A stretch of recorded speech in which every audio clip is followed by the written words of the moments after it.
Okay, last class. So at the end of the class, we don't prostrate. We never do at the last class, just to keep it going. So remind me if I stand up to do so.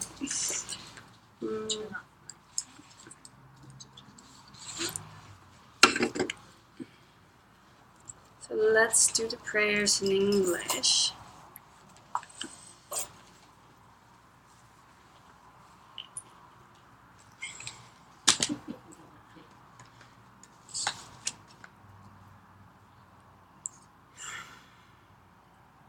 Here is the great earth, filled with the smell of incense, covered with a blanket of flowers, the great mountain, the 4 continents, wearing a jewel of the sun and moon.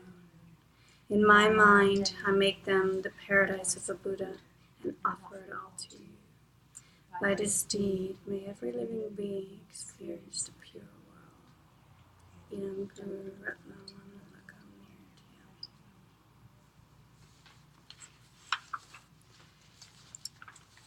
I go for refuge to the Buddha, Dharma, and Sangha until I achieve enlightenment. By the power of the goodness that I do in giving and the rest, may I reach Buddhahood for the sake of every living being. I go for refuge to the Buddha, Dharma, and Sangha until I achieve enlightenment. By the power of the goodness that I do in giving and the rest, may I reach Buddhahood for the sake of every living being. I go for refuge to the Buddha, Dharma, and Sangha until I achieve enlightenment. By the power of the goodness that I do in giving and the rest, may I reach Buddhahood for the sake of every living being.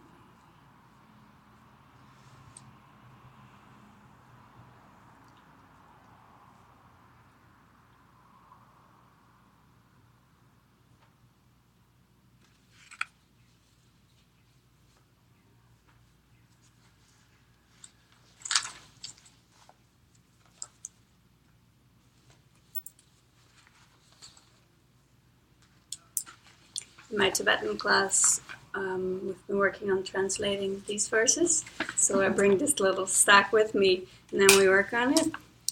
And it's very interesting, very different. And then the last class, he decided that he's doing now a new approach, which he read somewhere, or maybe he took a course or something on being a teacher, and now he decided that it's a good idea to just throw me in the pool and just let me drown. Well, I'll survive, right? So that's his new approach. So basically, it'll be very uncomfortable in the beginning, and the idea is that I do more talking. Normally he talks a lot, I'm just quiet the whole class, and just only when he asks me something. So now he wants me to explain everything, like for instance these verses, how the whole sentence is composed and how this particle works with that.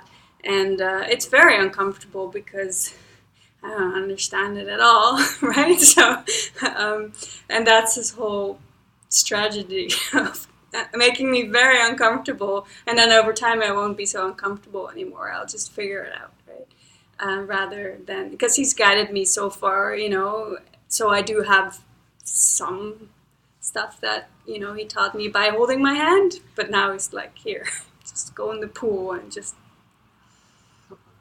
see how you make out, type of thing. So we've been working on that. I hadn't felt like that for a long time in my class, that I couldn't wait for it to be over. For like 40 minutes in, I'm like, oh God, another 20 minutes, I don't know. But it's good. It's, you know, that's a good teacher.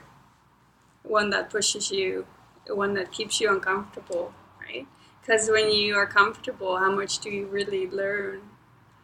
Not as much. Because your neurons actually are relaxed and they can actually function.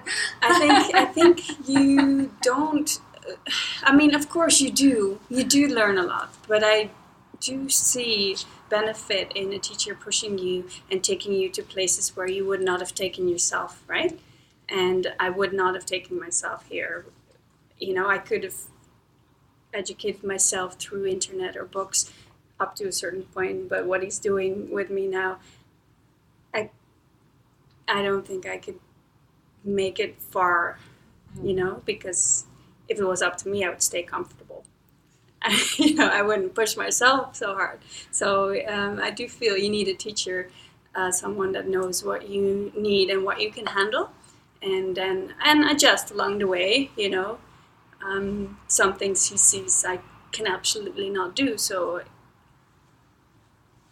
if I have to do all the talking, I can't say anything because I don't know it, right? So then he needs to adjust a little bit and help me to get me going again. But it's kind of cool. And you guys have a relationship, like a trusting relationship already. Mm-hmm. We do. And I think that's the difference, because I think if there's trust in the foundation, then your neurons probably aren't as activated, or your nervous system isn't as activated. I don't know. It's like a parent, right? Yeah. Anyways, it's kind of cool. All right, so last class.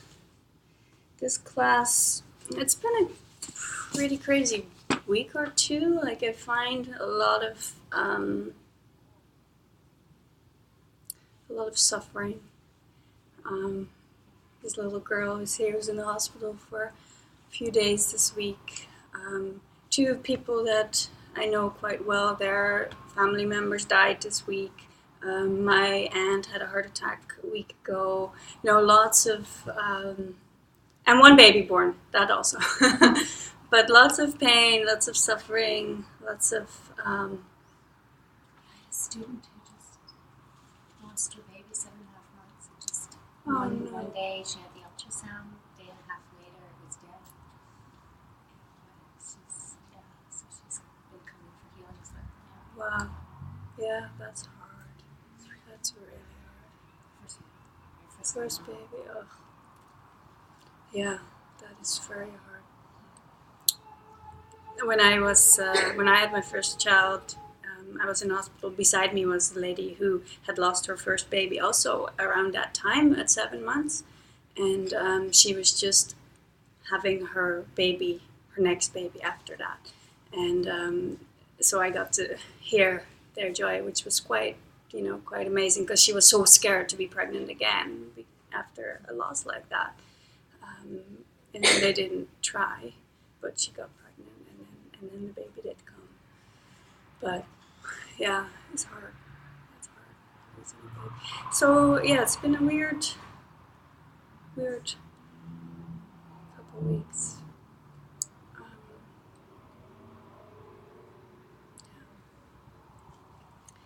So let's start the class. Say Jaje Topa. Jaje means the way things work, and Topa means correct. So the correct way of things working. And then say Chunam Tong Kyang.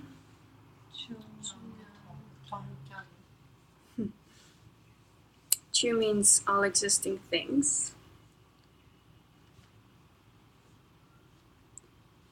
And Nam is plural, so basically it means all existing things.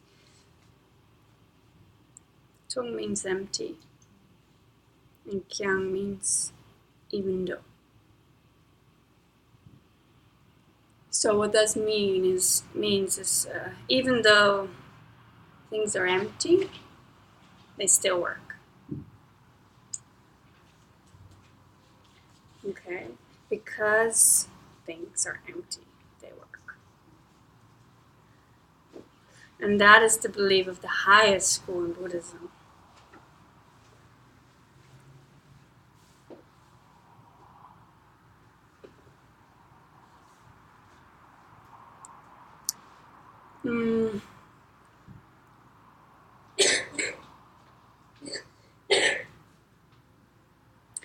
So today we'll talk about, we've been talking about the cup and the emptiness of the cup, and we quite easily could understand that, right? We have this thing, and we impute cup onto it, but the emptiness is that this is not a cup from its own side, right? When someone would walk in here like a dog, they wouldn't say, "This is a cup, I'm going to drink with it." Okay, so that's quite clear. But today we'll talk more about the emptiness of something that is actually working. So, like the way things interact, because that also has its emptiness, and that might be trickier to understand. And there's different schools in Buddhism, and they have different views on that. So what does it mean, like, for instance, for medicine to be empty as far as its function goes, right?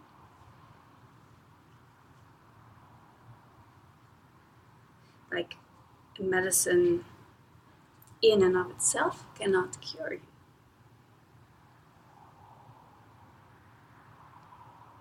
And, how can you prove that? Well, I can prove that quite easily to myself when I think of having a headache or something and I take an aspirin. Sometimes the aspirin works. Sometimes it doesn't work.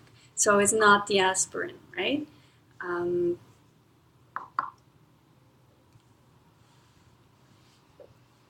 So the medicine cannot do anything from its own side. What we need is we need to have the karmic projection of it to be working. We need to have virtue in order for it to work.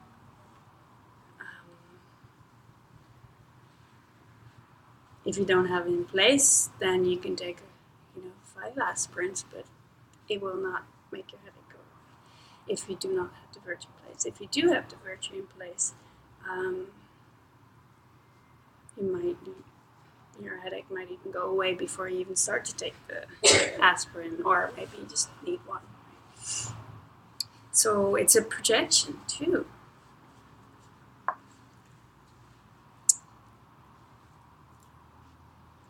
have a question regarding migraines. If someone suffers from severe migraines daily, obviously that's karmatic, and medication helps somewhat, and diet. But migraines are caused from heavy pain, I guess, the head, the mind. It's a karmic result. So what causes you pain is you having caused other people pain.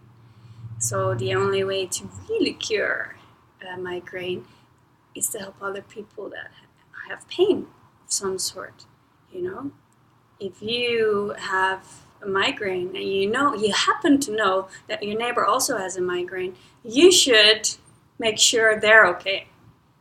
You should make sure that they have enough aspirins, that they have, I don't know what you do for migraines, have a warm cloth or a cold cloth or whatever it is that you do to care for somebody. Make sure they have enough food, make sure they're as comfortable, care for them. And that will be the thing that will charge up your aspirin. So then when you take an aspirin the next time you have a migraine, oh, it works, and now your headache is gone, or maybe you don't even get the migraine anymore. So that's what we'll be talking about today. Like, that is opposite to what we do, most people do. But the only way you can have pain or experience pain is because you've hurt other people. And by taking responsibility in that, knowing that, the best thing you can do is be moral, be kind, and help other people. And you can target specific karmas, and you can dedicate it by It's very hard when you're in right it. in the thick of a migraine. Yeah. I have a fascinating story just regarding that. I have a very, very dear friend who's actually, in this life, she's the most giving person you'll ever meet. Mhm. And she's extremely, extremely financially successful. Like everything she touches turns to gold. But she suffers from these migraines that are so acute and so heavy that she actually had to retire from this massive position that she had. Mhm. And we went out for dinner. She brought my girlfriend and I for dinner the other day, and this woman came up to us and asked. She said about cutting hair and donating this hair for children for making wigs, and I'm listening to all of this, but I didn't have the financial means to give her money. Rhonda, this pulled out a $20 bill, didn't even think twice about it. She goes, "Oh, here you go." And I just was watching all this go on. And then at dinner, I said to her, I mentioned to her, I said that this, you may not know this, but this giving that you gave, this little bit for you that you gave to this woman to help these children with cancer have hair, is just planting an abundance of seeds for you. Mhm. Like it's just, and she says she doesn't even think about it, but she does it all the time without even thinking about it. And I just let her know, wow, that was really, like I was just watching that, and that was for me to observe that, because I would love to be more like that. Just take this $100 bill, or Well, So- that is the only way yeah. how you can feel like you have enough money to give, right? By giving. Yeah. So,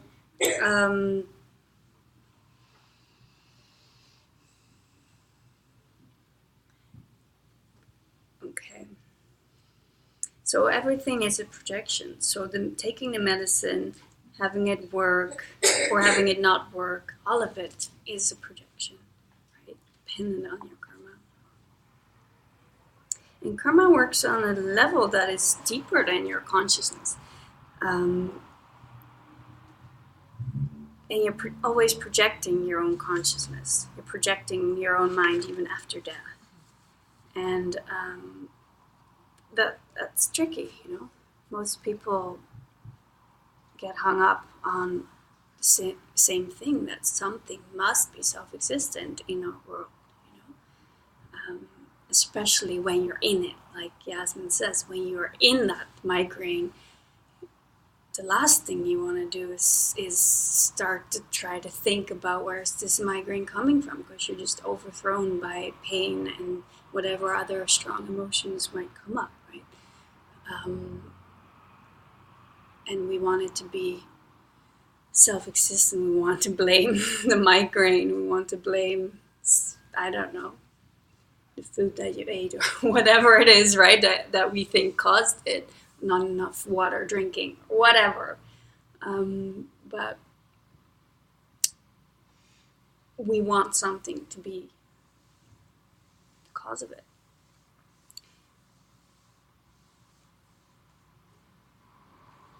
And that's not the way it works. And so there's all these different schools of Buddhism, and in the highest school, in the lower schools, they will say that something is real, something is out there. And the higher you go, they'll say, no, even that what you think is out there is also a projection. And now I'm talking about working things, not just a cup, but say the sun rising. The sun, seeing the sun come up, that is a projection. And in the lower schools, they don't really buy that so much. But in the higher school, they say, yeah, the sun is not moving. It's your projection that's changing.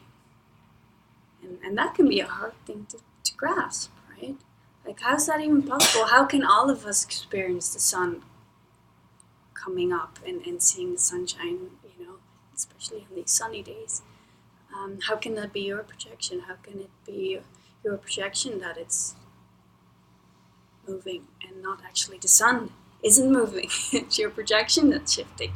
That's pretty crazy, right? That's a pretty crazy statement. And that's something that takes a lot of contemplation and meditation. How is that even possible?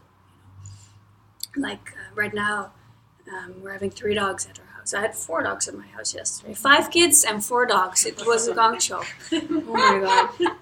Anyway, so there's a dog barking. One moment he's barking, the next moment he's not barking. Okay, so it feels like, it looks like the dog is barking. I say quiet. The dog stops barking. But that's not how it works. My projection shifted from a barking dog to a non-barking dog. I could have said, be quiet 15 times and he could not have listened, or he could have listened instantly, but it didn't have nothing to do with that. It had to do with my projection shifting. So the dog's not out there barking. My projection is a dog barking, a dog not barking. Do they have an answer to why everyone perceives a sunrise? Yeah, sure. It's you can see it as, well, for one, I think it's important to state that not everybody sees the sunrise. Not everybody sees the sun, right? There's people that don't have that virtue. Maybe they're sick in a hospital and they have to be in a dark room and they don't see the sun for days. So then they're not in the same. But generally, yes, we can say we have a collective karma to live in a world where the sun comes up. Now, the emptiness of the sun is that it's different for all of us. When the sun comes out, my daughter's like, too hot, while I'm like, oh, I'm going to sit on the back porch and soak up some sun. And she's like, nah, no thanks, So we all, one person gets a sunburn in 5 minutes, the next person can, be in the sun like for days on end. So we do have all our individual karma, all our projections that are experiencing the sun rise or the sun shining all in a different way. But we do have this collective karma of having a sun. However we experience that sun is up to our unique karma. But yeah, somehow we have done similar things to live in a world. Yeah, I get that. That makes complete sense. Right? Yeah. That's what I was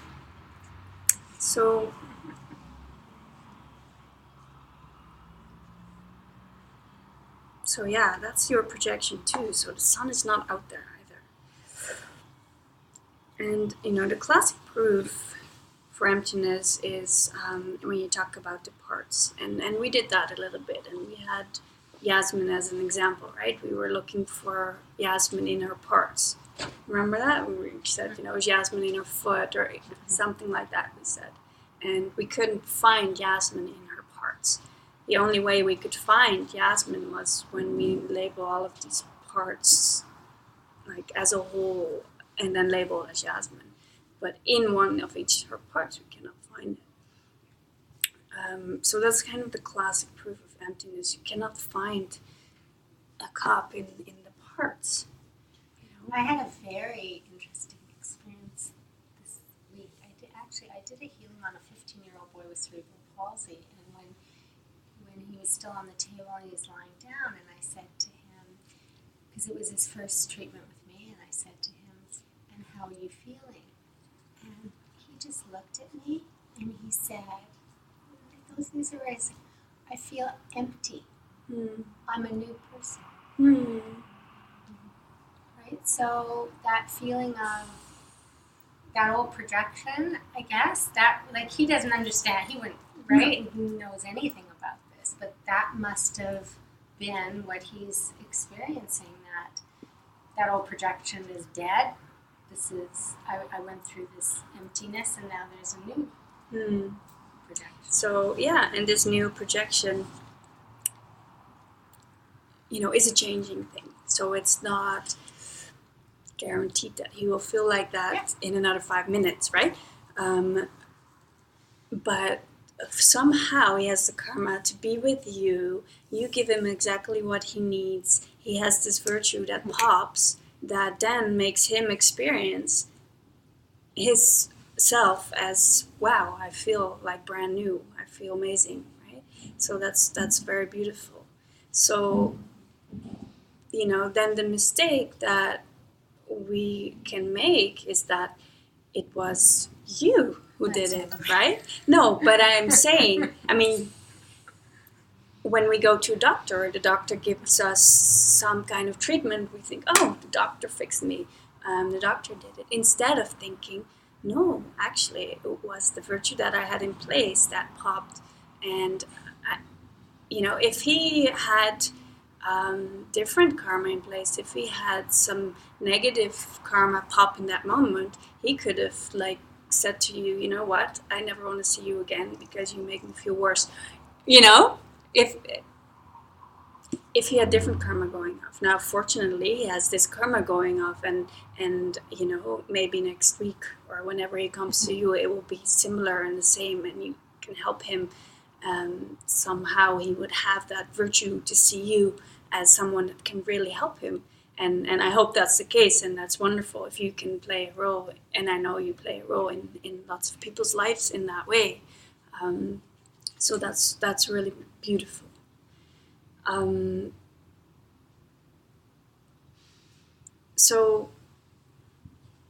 But in our daily lives, that's the mistake we make. We think, we go to work, we get paid.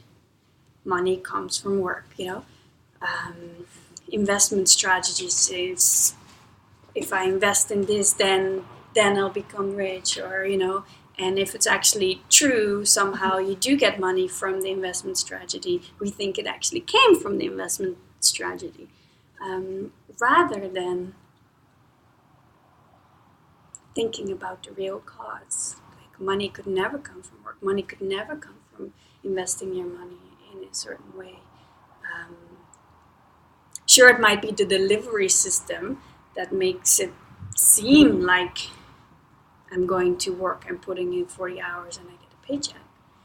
But it's not guaranteed, Actually, in this class, when it was taught to me, my teacher told me, he worked on this job and he never got paid for it. So you're not guaranteed that you get your paycheck. And then if you do get your paycheck, sometimes you spend it all on the first day of the month. Sometimes there's almost everything left at the end of the month.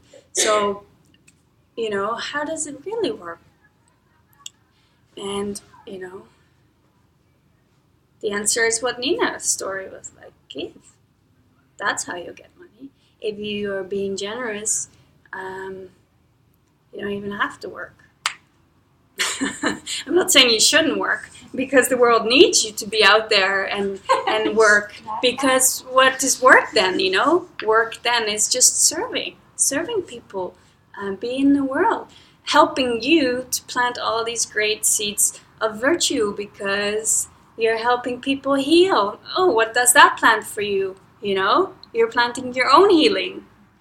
You're assisting children. Well, what's that going to do? That's going to help people support you in your life, that's how it works. So that's what you're doing at work. You're serving people, you're helping people. And then by giving your time and by living in a generous way, you will get everything that you need, People at work that maybe normally get their normal paycheck and then they get hurt on the job, and then they're at home. Somehow they'll still get money from somewhere to pay for their food or their housing, right? So did the money come from the job? Not necessarily. But we make that mistake all the time. We think, we need to work. We're in this society that, you gotta work. You gotta climb up on the corporate ladder or whatever. And it's not where money comes from. It's not where happiness comes from. That's for sure. But helping other people, that is serious. Planting seeds for your own happiness. Yeah.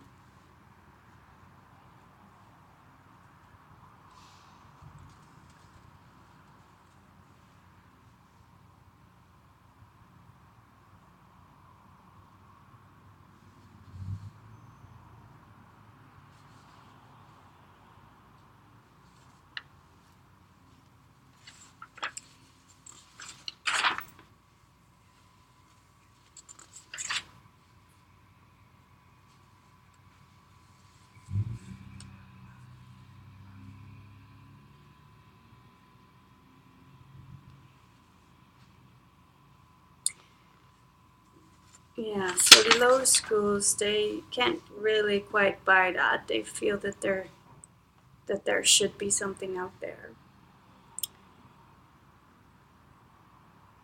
And the highest school says no, nothing's out there. It's all just a shift in your projection. And most of the suffering in the world, maybe all of the suffering, is caused by people expecting a certain result from a cause. And when it doesn't come, they get upset. And that causes depression, disappointment, confusion, because they don't understand the real cause for things. Like we can stick with the example of work and money. When you work and you don't get your paycheck, we get angry, we get defensive, we feel we have to protect this thing that we think is me that's been done wrong, Um,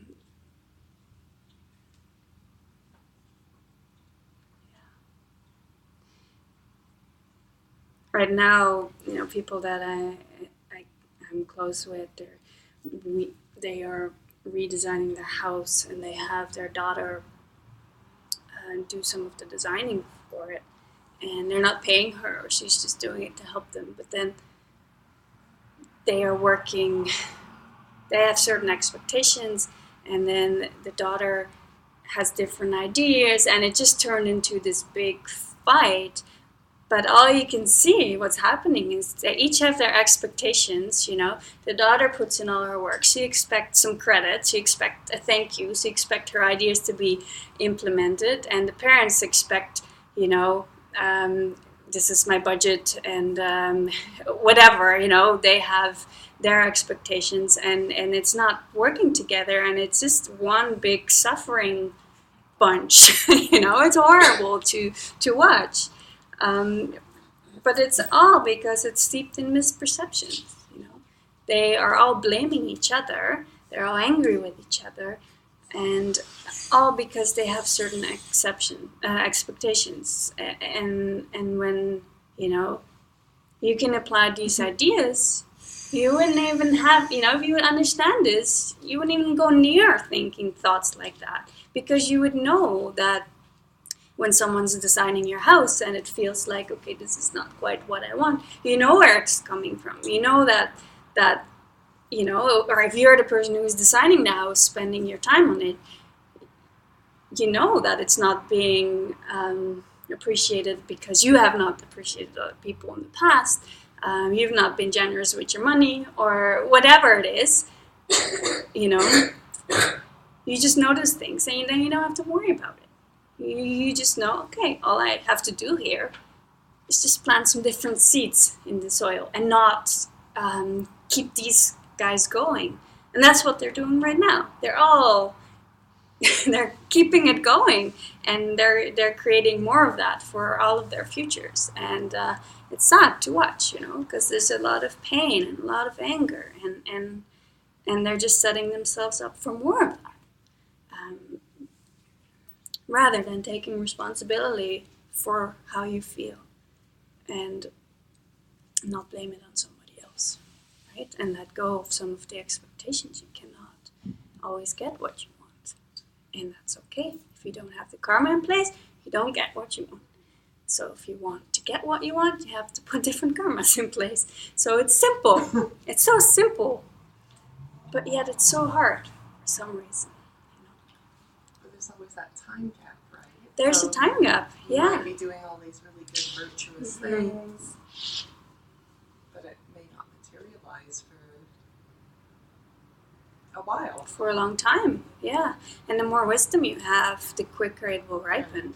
But if you don't have that wisdom, yeah, it can take 100 years, And you hear these people, I'm always nice and not ever doing anything wrong. Yet they always get, they always get everything. They get to go on holidays, right?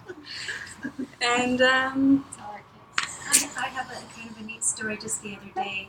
I was telling my friend about an incident I had, having to pay it forward, and she found this story really, and she took it and really embraced it.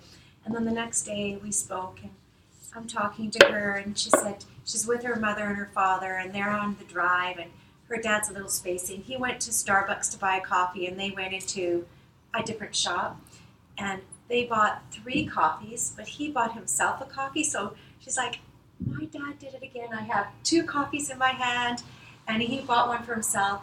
She says, I'm going to pay it forward. I'm going to do what you do, Nina. I'm going to pay it forward. Mm-hmm. I'm going to find the first person on the street that I think deserves it and give it to that person. I'm going, you go, girl. You go, girl.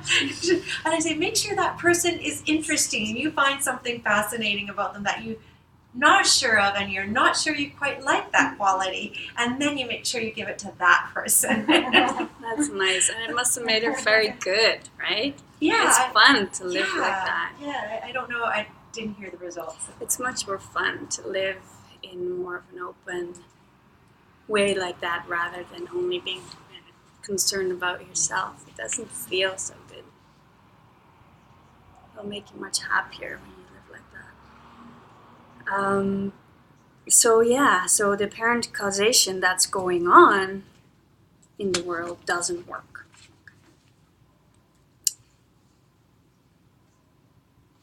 And that's the big problem of suffering. You don't understand the causes for success or obtaining money or friendship or happiness or anything. And every day we get up and we go and try different things, and they just don't work. They don't cause what we want. And sometimes it appears that they work, but it's not connected, right? So when I lie and I get $500 because of my lie, it appears that my lie brought me the $500. But in fact, it's not true.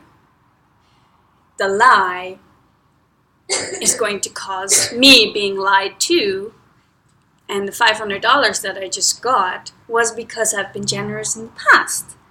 So you see, it's not connected. But we think it's connected. We think, okay, I do a lie, that results in money. Because that's what's happening right in front of me. But that's not how it works. Okay. So lie will be cause for suffering. Getting money is a result from me being generous before. So it's dissected. Mm-hmm. Yeah. So cause and result, we think that's how it works, but it doesn't work. Okay. We think it works like that because that's how it looks to us. It looks like I go to work, I get money, but it doesn't work like that. So, like I said, there's different ideas in different schools about all of this. And so we're just going to a bit of a lower school right now, and we're talking about deceptive reality. So, what does that mean, deceptive?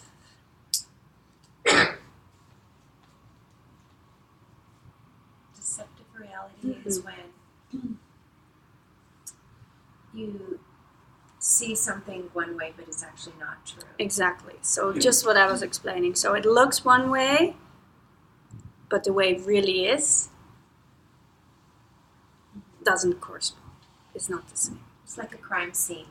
So an incident happens, a police officer asks 6 people what happened, and you'll get different answers from all 6 people. Right. Who knows? Yeah, everyone has a different perception, right? So that's called kunzop. So say kunzop. So that means deceptive reality. So we live in a deceptive reality where it looks like, hey, I lie, it gets me $500. Okay? Deceptive reality.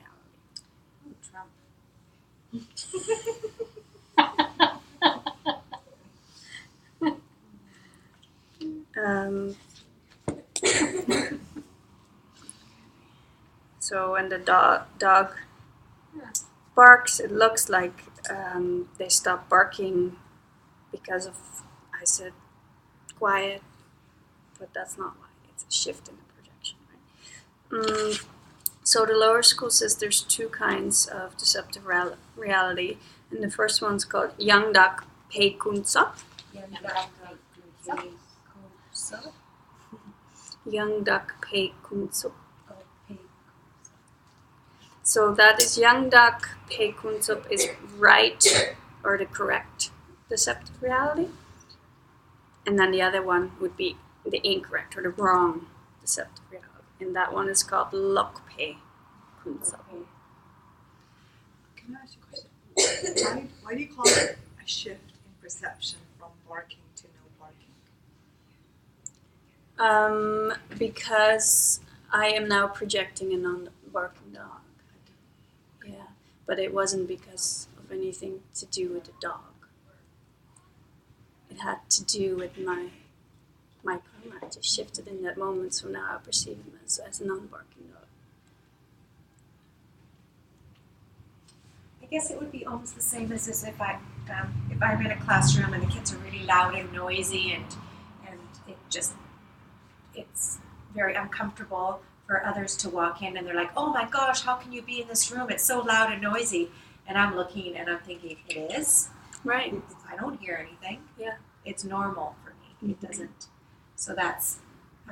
You have a different perception in that moment. Yeah, and everybody will have it, and sometimes, I'm just thinking of Miss Bayan for a second, who had always Nina used to work in this class where my daughter was in, so she would help teach her, and that was a loud class, and some days Miss Bayan could handle the loud noises very well. And other days she would scream from the top of her lungs, and she just wanted it to stop, right? So some days her karma is such a way that forces her to perceive the class as okay, I can do this, and other days it's like no, cannot. So the two deceptive realities that these lower schools are saying. They're giving the example of a lake. So you say you're driving along this road and there's a lake. And is there a lake? Yes. Is it what it seems? Yes, it's a lake. Okay. That's what they say. So that's correct. And then the incorrect one would be you drive along a road and you see a mirage. Now, does the mirage exist? Yes. Is it what it seems? No. So a lake can do what it seems to do, but a mirage cannot. A lake is what it seems to be, a mirage is not. So then the higher school says, no. Both of them are actually completely an illusion. After you see emptiness directly, you cannot buy into either anymore. So basically the lower schools, they believe in some kind of a self-existent lake out there. And the higher schools don't. They say no, even the lake or even the lake is your karmic perception in that moment. It's not really out there. So can I just if we take the lake and what you just said back to the sunrise. Yeah. So the lower schools say the sun is there. Yeah. And the higher school says we have a mutual karmic something that exists because we're all here, all karmically on this earth that so-called has the sun. So is that the kind of the same thing? It's similar. So basically, the lower schools would say there is a sun out there. However we perceive it, that's our unique karma. So, but there is something out there that we project onto, saying, okay, the sun is either pleasant or it's not. But the sun is there. Yeah. Like that. So in the same way here, they want something to be out there, and because it's just too hard to not have anything out there. And actually thinking like that can bring you very far. It can actually take you to see emptiness directly, So it's not an entirely wrong view. It's just not complete. So if it's too much to think like nothing is out there, it's all just a shift in my projection. It's all, and it's not like it's not real. I mean, we've talked about that before. Because it's empty, it works. And it works because if I go stand on Main Street right now, my illusion will work. Like it functions, right? I will get hit, most likely.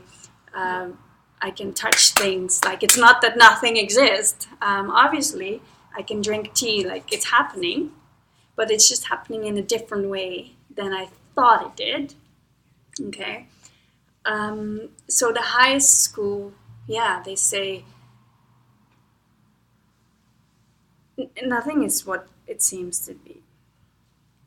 And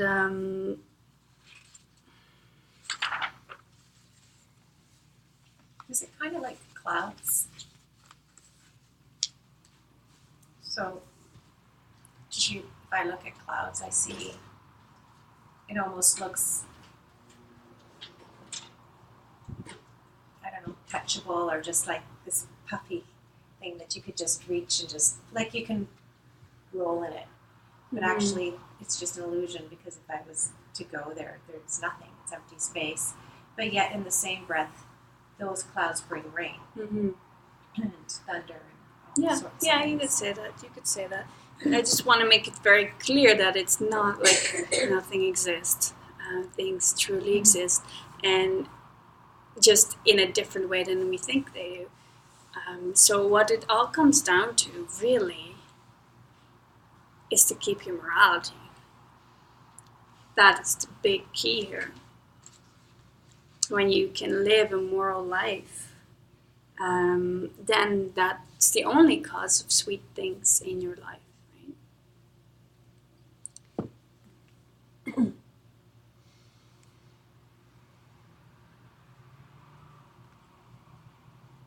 So it has nothing to do with how intelligent you are.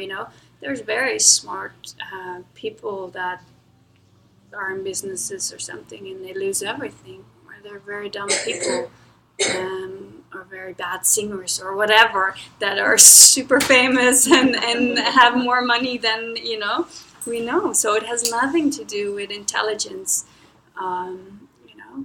It all has to do with whatever karma you had in store. So I was just saying, Serena, what it comes down to is your morality. Do you keep your morality? And that's how you produce sweet things in your life, beautiful experiences. Right? And it has nothing to do with how smart you are.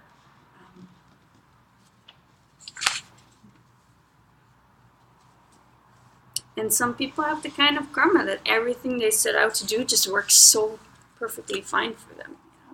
And then there's people that try so hard and everything just goes wrong for them. And sometimes, we can think that maybe those people are the lucky ones, because the people that everything goes well for, they'll need to crash down. They'll need to crash at some point. And the people that are trying really hard to be a good person, they can only go up, from there.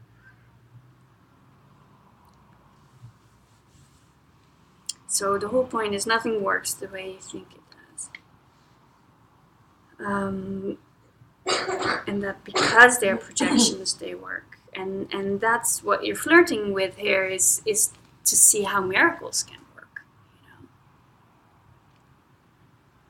This is why miracles are possible. This is how they can work. I mean, someone can actually walk into Serena's office and Serena does her thing, whatever she does with them, and they can walk out like healed completely. Like it can happen like that. And it's just an amazing karma popping in that moment.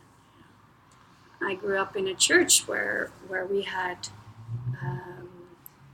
it was a Pentecostal church, so people would come to the front, they wanted to be prayed with, and then the pastor would hold his hand on them, and they would fall over. They would always fall on the floor, and he would go, Holy Ghost, and they would fall, and then they would stand up, and then they were healed. Seriously, like I've seen it a million times. Like that's how I grew up for years, and I did not particularly like going to church, but that part was always like, I mean, how can you not love that? You know, people that come in with AIDS or they come in a wheelchair, and it's crazy. So prayer, in a sense, then, is how you're explaining it. Prayer, I believe it. So prayer is all these other people's morality and karma coming together to create a new moment. Is that kind of what I you're think saying? I mean, however anybody's experiencing that moment will fully depend on what they have in store, right? So I would sit there in this church and have this amazing experience. My brothers sit beside me. They want to go home. They hate it, right? So people would be in tears, loving it. Other people wouldn't care for it. So yeah, everybody would have their own experience. But yeah, there's some virtue that for some reason in that moment is brought to pop. And you know why it is, I cannot tell you. You know, because karma is so deeply hidden, it's even harder to understand than emptiness, actually. And you will not understand it until you are a Buddha and you can truly see that. Why is it that a few hundred people come to this church? And my mom tells me stories all the time. Like they would sit in church and all of a sudden everybody is covered in gold. Like people have golden fillings in their mouths that they've never had before. My mom opens her Bible, there's golden flakes inside, and it's like, I mean, I can tell this, and I know some people would be skeptical. Like some friends of my husband, they would say, whatever, it's all just planted or whatever, right? But for me, having seen these things firsthand, to me it's real. To other people it wouldn't be real. That's fine. That's just a different perception, right? But why is it that I can see this? I don't know. Why is it that all these people have this experience of people healing or being covered in gold? I don't know. But for some reason, it pops in that moment. Yeah, as a collective thing. Yeah, because they've done this all over the world, right? They've done prayer circles all over the world to prevent a war or do whatever, and it's actually worked. Yeah. And so that's what I'm saying is I guess that collective karma popped at that moment. It popped at this moment, but they can also do the same thing and nothing happens, They can also pray as hard as they want and then the war's still happening, That's happened too. So why is it that in one moment is prayer, why is it that in this one moment the virtue does come through and it pops and in the other moment it doesn't? Could it be everybody's individual karma? Who knows? But it's so deeply hidden that we cannot know the answer to that. That is something that only a highly, highly realized being can know. So we can think about it, we can contemplate it. That's fine. But I don't think anybody can understand it until they've truly realized themselves. But it's definitely interesting. Okay, so let me just see.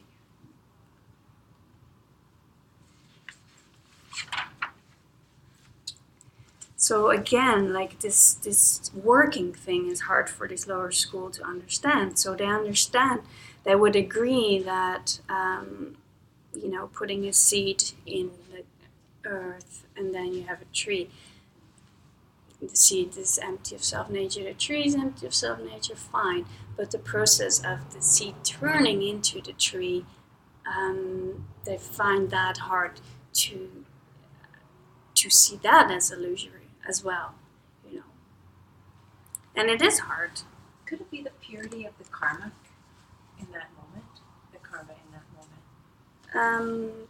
What? Could it be the purity of the karmic moment? Like the purity of the seed in the moment? How pure that karmic seed is? Whose seed? Of the person? Of the tree? The person or the tree or whatever it is. How even when a collective group of people pray together. If there's maybe one who's not doing it from a pure karmic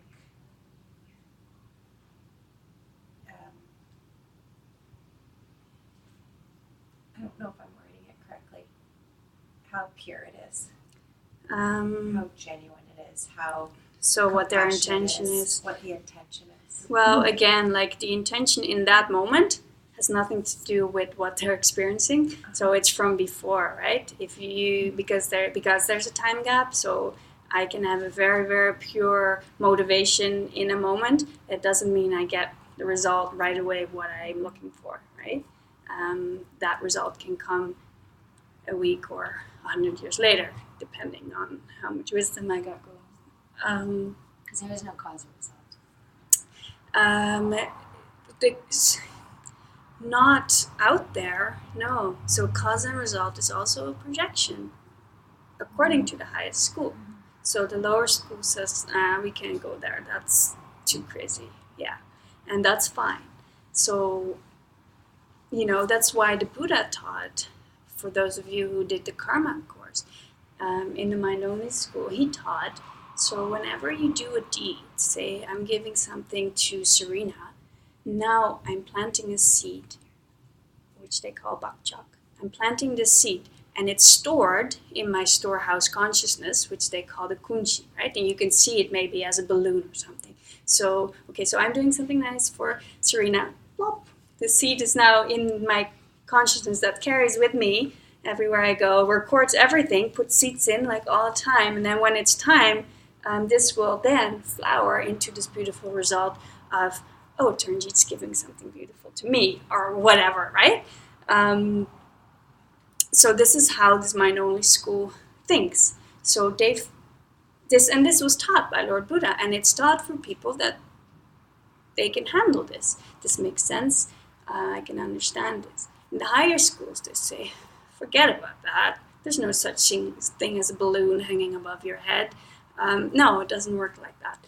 But the Buddha taught it to the lower schools, and he said, yeah, I taught it to help you understand. And now later on, he'll say, no, there's actually not such a thing. That's okay. You teach people where they're at, and it functions, right? It helps them. And why not? Because it would still allow me to do nice things for Serena, whether I believe in this balloon or not. If I believe in this balloon, it will help me to be a moral person. So it's a good teaching. It functions, and it could get me very far. So that's fine. So, but in the higher schools, that's no such thing. Because now we're saying there's this self-existent balloon, and the high school says no, there's no such thing. Everything is a projection. There's no self-existent balloon out there. Can I ask a question? Everything's a projection. So right now I see you, everybody here, that's part of my projection. Mm-hmm. So the teachings are embedded in my perception. Mm-hmm.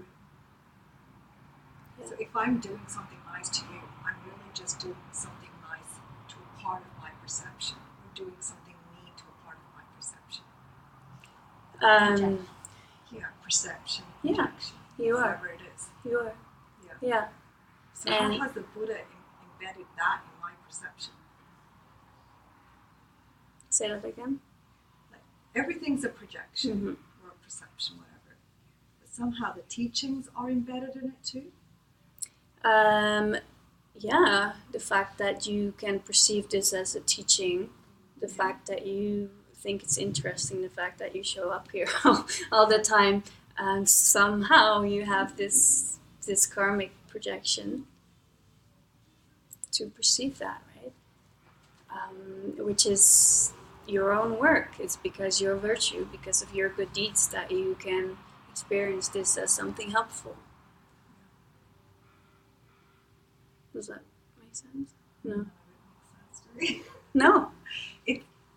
It's you're saying it's like a movie, so the movie's always changing. Yeah, so it's a blank screen out there, and you are the projector. You are creating everything you see, including, sitting here hearing this stuff.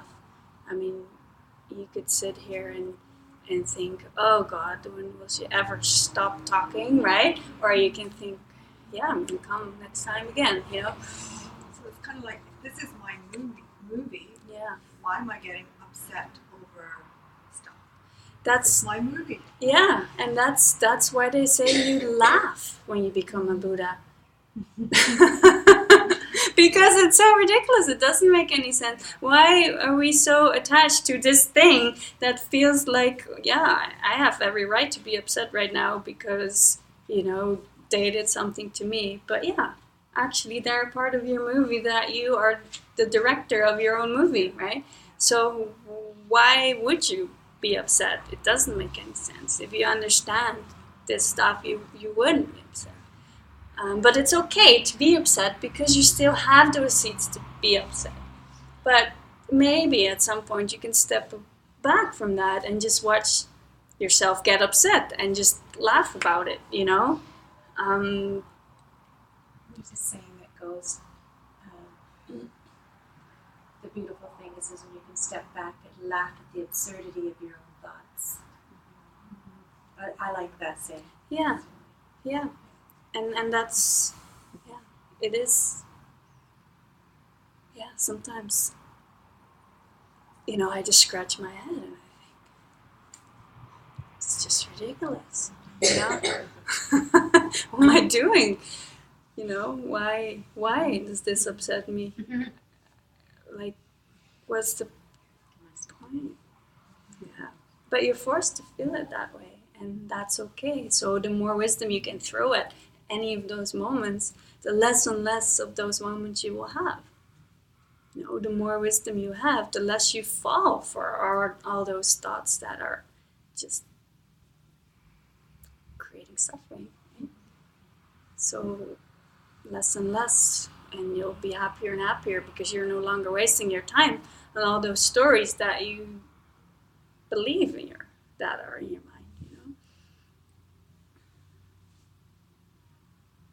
Yeah. Okay, so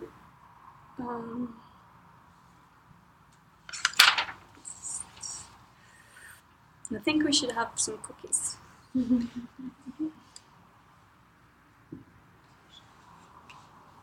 Please help yourself.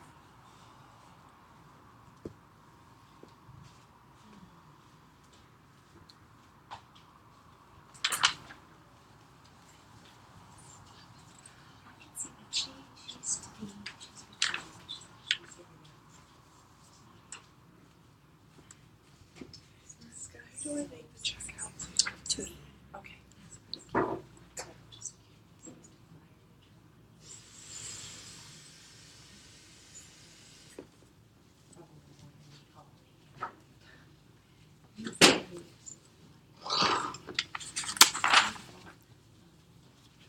Sure, there is. So that is really, the main thing is that we still have that ignorance.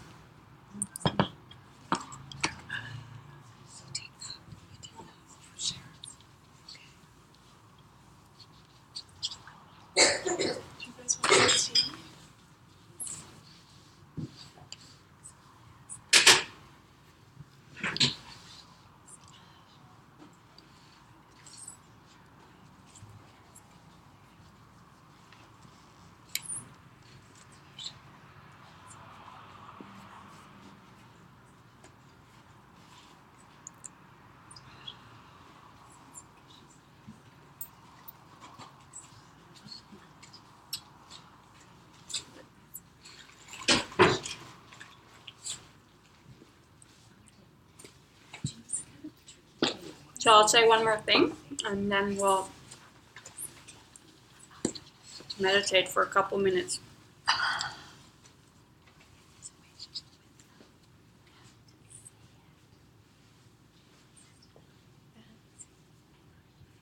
Is it 2 C's? MC out.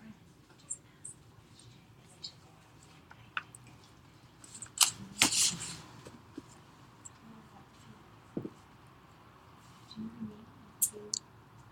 Like, you need to say it right on. Just wants to make sure my room's right on the floor. I'm not supposed to have teeth today.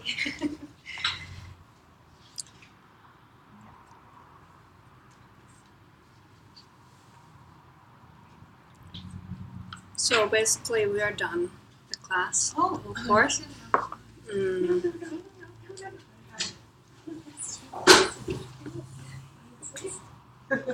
Use hot water. Yeah, I just have water. I can't offer it. Obviously, maybe I'm not supposed to. It's the Townsends and they're making me go to the bathroom every 2 minutes.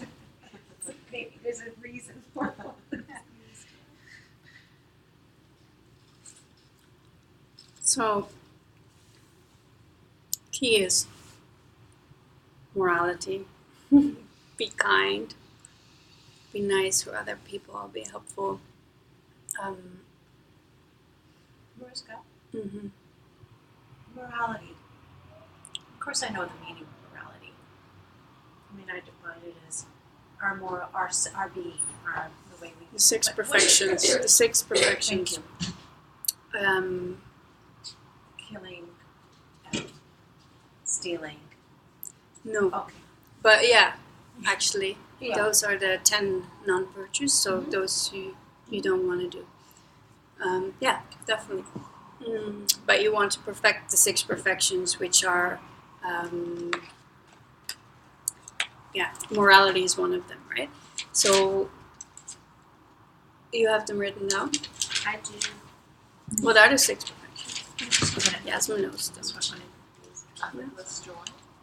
No. Yeah, that's one of them. Generosity. Yeah. Patience. Yeah. Wisdom. Wisdom, stillness, patience, Yeah. kindness, Yeah. giving. Can we repeat them? Effortless joy, Giving, giving, kindness, kindness, patience, self-control, patience, self-control, stillness, meditation, and wisdom. and Yeah. wisdom. So those are the things we want to work on. And so kindness is in there, right? Keeping your morality, keeping your patience. So refrain from getting angry, being generous, just in all sorts of ways, right? So do all of those things, and wisdom will power all of those up. And doing all of those will bring you to understanding wisdom more, so they kind of work both ways, right? And then, bit by bit, that ignorance will be destroyed, Turnjeet is saying about these feelings that come up. And, by applying wisdom to him, they say it's like a nuclear bomb. That's how powerful it is to think about karma and emptiness. So if Turnjeet can think like, I'm forced to feel like this, and there's nothing I can do about it, but it's because of how I've treated others in the past, then boom, you're just really making so much progress, and you're killing all these seeds of ignorance. So having those thoughts on your mind a lot during the day, of how everything is your movie that you are creating, then things will change rapidly for you.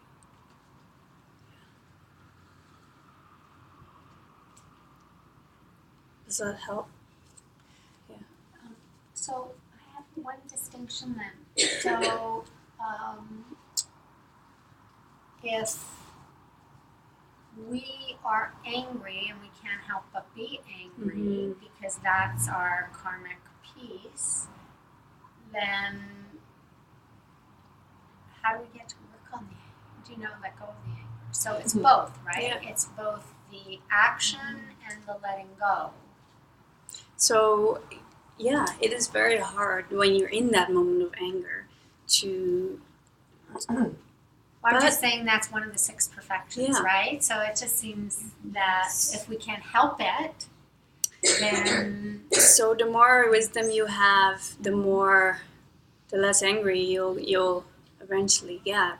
But if you do get angry, most of the time you can start to feel it coming on. So that's when you want to do all your work.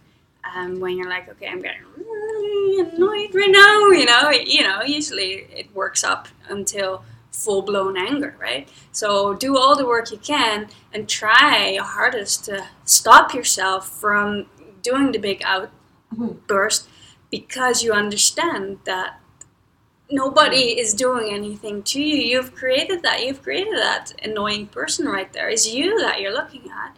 It's nothing to do with them. So if you can work on it to stop it. Now sometimes we cannot stop it. But you have to try your darndest to stop it. So if you really cannot stop it, then we do the 4 forces afterwards. We've gone over the 4 forces of countering of purifying, right? So then you are still blasting wisdom to that situation, but then, but we prefer to stop yourself. Like, that's amazing virtue.